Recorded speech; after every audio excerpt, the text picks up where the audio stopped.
Voici un résumé structuré du plaidoyer pour l'altruisme, la force de la bienveillance, Mathieu Ricard, 2013. Résumé du livre. 1. Définition et existence de l'altruisme. Ricard souligne que l'altruisme véritable existe et n'est pas un idéal inaccessible. Il confronte les idées philosophiques et psychologiques sceptiques pour montrer que l'altruisme est un comportement présent chez l'être humain, et même chez certains animaux. William Roy, Coaching pour entrepreneurs, Alima Coaching. 2. Fondement multidisciplinaire. L'ouvrage repose sur plusieurs disciplines, philosophie, neurosciences, psychologie, économie, écologie. Il démontre comment l'altruisme structure positivement nos sociétés et nos interactions. Mathieu Ricard, Internet Archive. Qui est Mathieu Ricard? Mathieu Ricard est un moine bouddhiste tibétain, docteur en génétique cellulaire, interprète du Dalai Lama en France, auteur à succès et conférencier international.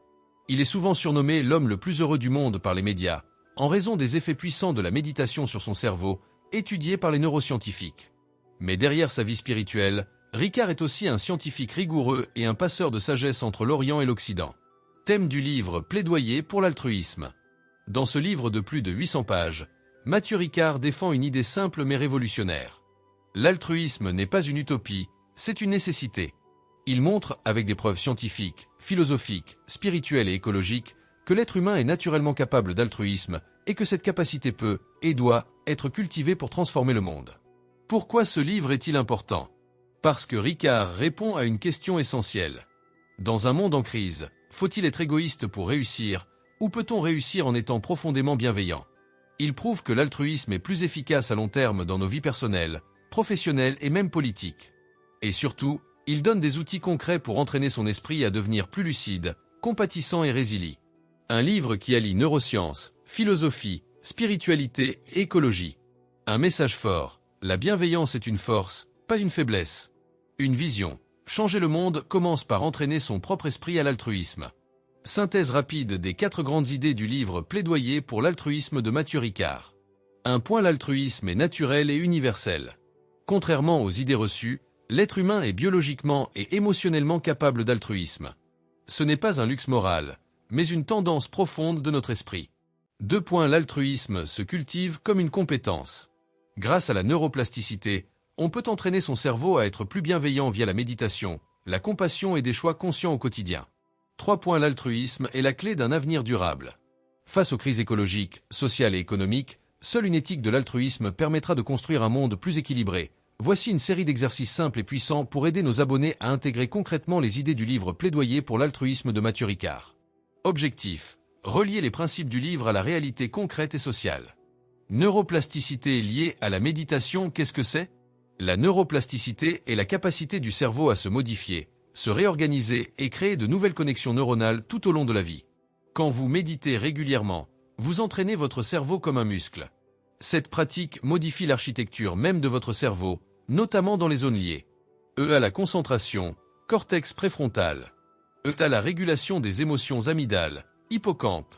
Et à l'empathie et la compassion, cortex singulaire antérieur, jonction temporopariétale. Que se passe-t-il concrètement? Des études en imagerie cérébrale montrent que chez les méditants réguliers, et certaines zones deviennent plus épais ou plus actifs. Exemple, cortex préfrontal. Et la réaction au stress diminue, amygdale moins réactive. Et la connexion entre les neurones s'améliore, favorisant la clarté mentale et la bienveillance. Pourquoi c'est important? Cela signifie que vous pouvez entraîner votre cerveau à être plus calme, altruiste et résilient. Ce n'est pas réservé aux moines bouddhistes. Quelques minutes de méditation quotidienne suffisent à enclencher ces changements. La méditation transforme durablement votre cerveau grâce à la neuroplasticité, en renforçant les circuits du bien-être, de l'attention et de l'altruisme. Les bienfaits concrets de la neuroplasticité liés à la méditation. 1. Réduction du stress et de l'anxiété. La méditation diminue l'activité de l'amygdale, zone du cerveau responsable de la peur et des réactions de stress. Résultat: moins de réactions impulsives. Plus de calme dans les situations difficiles. Une meilleure qualité de sommeil. Au lieu de réagir automatiquement, on apprend à répondre avec lucidité. 2. Amélioration de la concentration et de la clarté mentale. La matière grise du cortex préfrontal, zone de l'attention, s'épaissit. Cela renforce la mémoire, la capacité à rester concentré, la prise de décision réfléchie. Votre cerveau devient votre allié, au lieu d'être une source de distraction permanente. 3. Développement de la compassion et de l'altruisme. Les méditations sur la bienveillance activent les zones cérébrales liées à l'empathie et à la connexion sociale. On devient plus attentif aux autres. On développe un leadership bienveillant. On construit des relations plus saines. La compassion n'est pas une faiblesse, c'est une force qui transforme vos rapports humains. Qu'est-ce que la compassion ? La compassion est la capacité à ressentir la souffrance d'autrui tout en éprouvant le désir sincère de soulager cette souffrance. Ce n'est pas simplement de la pitié ou de l'empathie. Et la pitié observe à distance. Et l'empathie ressent ce que l'autre vit. Et la compassion, elle, agit avec bienveillance pour aider. Une réponse naturelle, mais cultivable. Selon Mathieu Ricard, la compassion est innée mais aussi entraînable, comme un muscle. La méditation de la bienveillance, par exemple, active des zones du cerveau liées à l'empathie et l'amour altruiste et la motivation à aider. Exemple concret de compassion est écouter un proche en détresse sans le juger, est aider un inconnu dans le besoin sans rien attendre en retour, et s'engager pour soulager la souffrance sociale, morale ou physique des autres.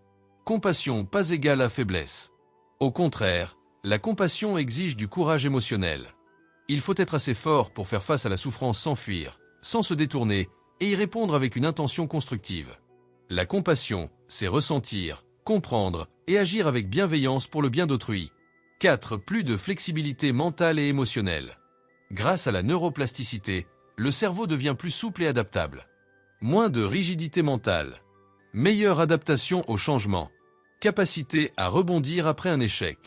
Un esprit entraîné ne casse pas sous la pression, il s'adapte. 5. Amélioration du bien-être général. La pratique régulière de la méditation influence positivement le système immunitaire, la pression artérielle, la sensation de bonheur et de paix intérieure. Quelques minutes par jour suffisent pour créer un changement durable dans votre vie. La neuroplasticité prouve que vous avez le pouvoir de transformer votre esprit, vos émotions, vos habitudes et même vos relations. Grâce à la méditation, vous devenez l'architecte de votre cerveau et donc de votre réussite.